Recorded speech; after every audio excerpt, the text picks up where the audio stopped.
பருப்பு பொடியை விட சூப்பரா ஒரு பொடி பண்ணித்தாங்க தேய். பிரண்ட பொடி பண்ணலாமாம்மா? ஓகே.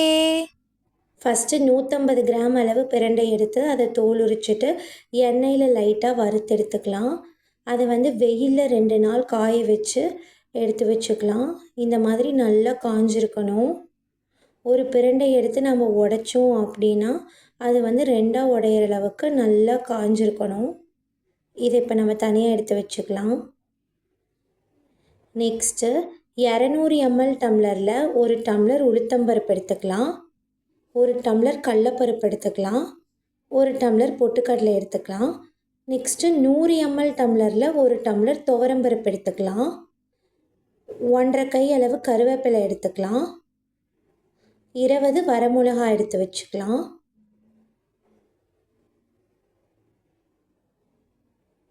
நெக்ஸ்ட்டு ஸ்டவ் ஆன் பண்ணி வடைசட்டி வச்சுக்கலாம். வடைசட்டி நல்லா காஞ்சதும் லைட்டாக 1 டீஸ்பூன் அளவு எண்ணெய் விட்டுட்டு அதில் நம்ம எடுத்து வச்சுருந்த கடலப்பருப்பை ஃபஸ்ட்டு நல்லா வறுத்தெடுத்துக்கலாம். இந்த மாதிரி நல்லா பொன்னிறம் ஆனதும் இதை தனியாக எடுத்து வச்சுக்கலாம். நெக்ஸ்ட்டு அதே வடைசட்டியில் உளுத்தம்பருப்பை போட்டு ஒரு 2 நிமிஷம் நல்லா வறுத்து விட்டுக்கலாம். இந்த மாதிரி நல்லா பொன்னிறம் ஆனதும் இதையும் தனியாக எடுத்து வச்சுக்கலாம். நெக்ஸ்ட்டு துவரம்பருப்பை போட்டு வறுத்தெடுத்துக்கலாம். அதுவும் இந்த மாதிரி பொன்னிறம் ஆனதும் தனியாக எடுத்து வச்சுக்கலாம். நெக்ஸ்ட்டு பொட்டுக்கடலையும் நல்லா வறுத்து விட்டுடலாம். எல்லாத்தையும் 2 நிமிஷம் நல்லா வறுத்து விடுங்க. இதுவும் இப்போ பொன்னிறம் ஆயிடுச்சு. இதை தனியாக எடுத்து வச்சுக்கலாம். அதே வடைசட்டியில் நம்ம எடுத்து வச்சுருந்த கருவேப்பிலையை நல்லா வறுத்து விடலாம். கருவேப்பிலை நல்லா மொறுன்னு இந்த மாதிரி ஆகிற ஸ்டேஜில் இதை எடுத்துடலாம். நெக்ஸ்ட்டு அதே வடைசட்டியில் பிரண்டையை சேர்த்துக்கலாம். அதையும் நல்லா வறுத்தெடுத்துக்கலாம் ஒரு 2 நிமிஷம்.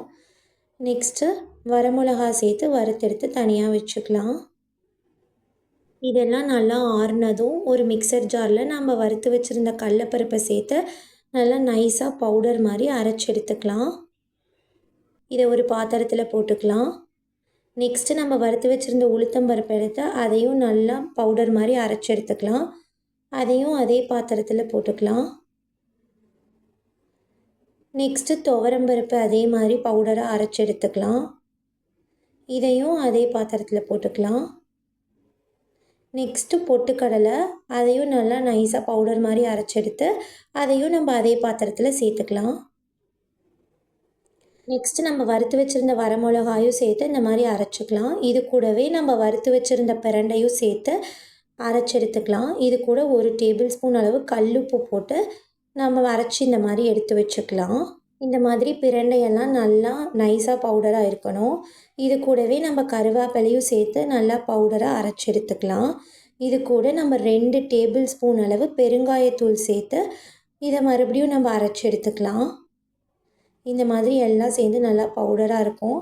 இதை நம்ம அதே பாத்திரத்தில் சேர்த்துக்கலாம். இது எல்லாத்தையும் நம்ம ஒரு தடவை நல்லா மிக்ஸ் பண்ணி விட்டுடலாம். எகைன் இது எல்லாத்தையும் மிக்சர் ஜாரில் போட்டு மறுபடியும் ஒரு தடவை அரைச்சி எடுத்துக்கலாம். அப்போ இது எல்லாமே நல்லா மிக்ஸாக இந்த மாதிரி ஃபைன் பவுடராக இருக்கும். அவ்வளோதான், நம்மளோட பருப்பு பொடி ரெடி.